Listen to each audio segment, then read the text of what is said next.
കുരുക്ഷേത്രത്തിന്റെ 15-ാം ദിനം.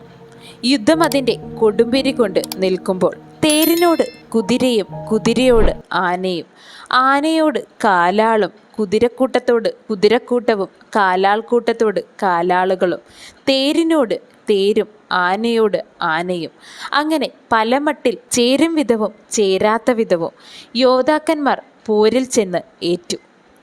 ഓടുന്ന കാലാളുകളുടെയും വീഴുന്ന ശസ്ത്രങ്ങളുടെയും ഹ്രേഷ്ണിക്കുന്ന കുതിരകളുടെയും ഓടുന്ന തേരുകളുടെയും ശബ്ദങ്ങൾ, കൂക്കി വിളിക്കുന്ന ഘോഷങ്ങളും മഹാബ്ദങ്ങളായ ഇരമ്പലുകളും വലിയ നാദം ആകാശത്തിലെത്തിച്ചു. നാനാ അസ്ത്രങ്ങളേറ്റ് അംഗമറ്റ് പിടയുന്നവരുടെ ആർത്തനാദവും ദയനീയമായ മട്ടിൽ ഭൂമിയിലെങ്ങും കേൾക്കുവാനാകുന്നു. വീരന്മാരായ യോദ്ധാക്കന്മാർ വിട്ട ആയുധങ്ങൾ യോദ്ധാക്കന്മാരിലും ഗജങ്ങളിലും രാജാക്കന്മാരിലും അസംഖ്യമായി ഏറ്റു കാണാനായി. ഉറുമി, വാൾ, ഖഡ്ഗം, തോമരങ്ങൾ, വെൺമഴുക്കൾ എന്നിവ കൊണ്ടുള്ള ആ യുദ്ധം ഏറ്റവും ഭയങ്കരമായി. കഴിയുന്നിടത്തോളം ശക്തിയിലെടുത്ത് കുതിരകൾ ഞെരുങ്ങി വലിച്ചും ആനകൾക്കൊത്ത വലിപ്പമുള്ള കുതിരകൾ തളർന്നു. കടൽ പോലെ ആ പട അലയുലഞ്ഞു.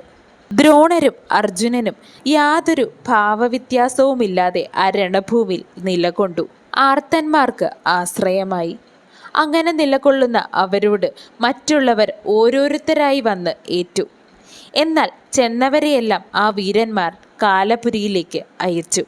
കൈയും കാലും കുണ്ടലങ്ങളണിയുന്ന മുഖവും വില്ലും അമ്പും കത്തിയും വാളും മഴുവും പട്ടസങ്ങളും നാളീകവും നരാജങ്ങളും നഖം, വേൽ, തോമരം എന്നിവ വെവ്വേറെയും കടഞ്ഞെടുത്ത ആയുധങ്ങളും വിചിത്രമായ പലതരം മേച്ചട്ടകളും വിചിത്രമായ ഉടഞ്ഞ തേരുകളും ചത്ത കുതിരകളും ചത്ത ആനകളും ശൂരന്മാരും സുഗന്ധമുള്ള പൂമാലകളും ഹാരം, കിരീടം, മകുടം, ഉഷ്ണീയം എന്നിവയാൽ നക്ഷത്രത്താൽ ആകാശമെന്ന പോലെ പോർക്കളം ശോഭിച്ചു.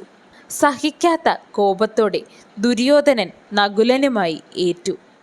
മാതൃപുത്രൻ ശരജ്വാലം ചൊരിഞ്ഞപ്പോൾ പാണ്ഡവപ്പടയിൽ നിന്നും ആർപ്പുവിളികൾ ഉയർന്നു. അമർഷിയായ അവൻ ഇടം ചുറ്റി. തേജസ്സുള്ളവനായ നകുലൻ തടുത്തു നിന്നു. നകുലന്റെ അപ്രതീക്ഷിതമാകുന്ന ആ പരാക്രമം താങ്ങാൻ കഴിയാതെ ദുര്യോധനൻ പോർക്കളം വിട്ട് കുരുക്ഷേത്ര ഭൂമിയുടെ മറ്റൊരു ഭാഗത്തേക്ക് ഓടിയൊളിച്ചു.